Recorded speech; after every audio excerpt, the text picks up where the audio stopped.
আটার পুতুল দিয়ে শত্রুকে চরম শাস্তি দেওয়ার আমল। বাজার থেকে 1 কেজি আটা আনবেন, আটা দিয়ে একটা পুতুল বানাবেন, নাক চোল হাত পাও দিয়ে একটু হালকা হালকা শুকিয়ে নেবেন। তারপর কী করবেন, আল্লাহর কাছে নিয়ত করবেন, আকুতি কাকুতি করে, কান্নাকাটি করে।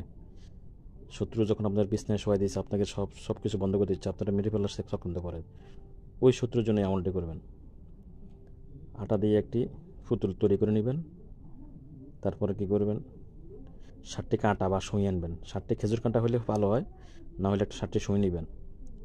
তারপরে শত্রুর নাম, পিতার নাম নিয়ে, আর যদি অসংখ্য হয় তাহলে বললেন, আল্লাহ তুমি তো সব জানো, সমস্ত আমার যত শত্রু আছে সমস্ত শত্রুর বিরুদ্ধে আমল করতেছে, তুমি কবুল করো, তুমি তো সবার চিনো জানো, আলিমুল গায়েব তুমি, এটা বলবেন। বলার পরে ওই কাঁটা ও পুতুলের উপরে সূরা ফিল 3বার পাঠ করে ফুঁ দিবেন, 3টা সূরা ফালাক, সূরা ফিল 3বার, সূরা লাহাব 3বার, এরপর ইয়া কাহারু 101 বার, ইয়া কাহারু ইয়া জব্বারু 101 বার পাঠ করে ফুঁ দিবেন।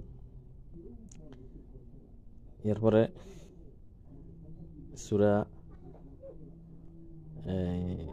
সূরা আহজাবের 68 নম্বর আয়াত, সূরা আহজাবের 68 নম্বর আয়াতটি 3বার পাঠ করে ফুঁ দিবেন, 3বার অথবা 7 বার। এরপর আছে সূরা আহজাবের 68 পরে সূরা আম্বিয়ার 70 নম্বর আয়াত, সূরা আম্বিয়ার 70 নম্বর আয়াতটি দিবেন 7 বার। সূরা আম্বিয়ার 70 নম্বর আয়াতটি 7 বার পাঠ করে ফুঁ দিবেন। মনে করেন আপনার ফুতুল ও সুই রেডি হয়ে গেল। এখন আপনি কী করবেন, শনিবার মঙ্গলবার আমলটি করবেন, শনিবার মঙ্গলবার অথবা অমাবস্যার রাতে অথবা শনিবার মঙ্গলবারে। এরপর ওই সুইগুলা পুতুলের মধ্যে গেড়ে দিবেন। কী বলবেন, আল্লাহ ইয়া কাহার কই গেড়ে দিবেন, ইয়া 2 চোখে 2টা গেড়ে দিবেন। তারপর মাথার উপর একটা গেড়ে দিবেন, 3 নম্বরে বুকের উপর একটা গেড়ে দিবেন, তারপর ফিটের উপর একটা গেড়ে দিবেন, 1 পায়ে একটা গেড়ে দিবেন। এভাবে এই 7টা সুই 7 জায়গায় গেড়ে দিবেন। গেড়ে দেওয়ার পরে আবার কি করবেন,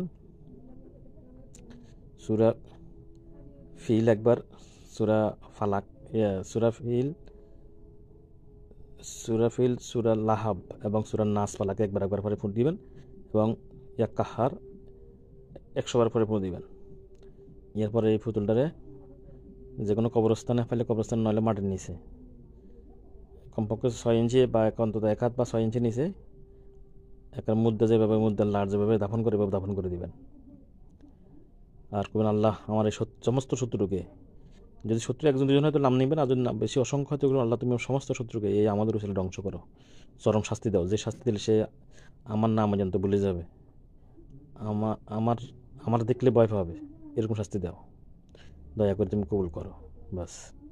এরপরে দেখবেন শত্রু কী হয়, শত্রু 12টা কেমনে বাজে।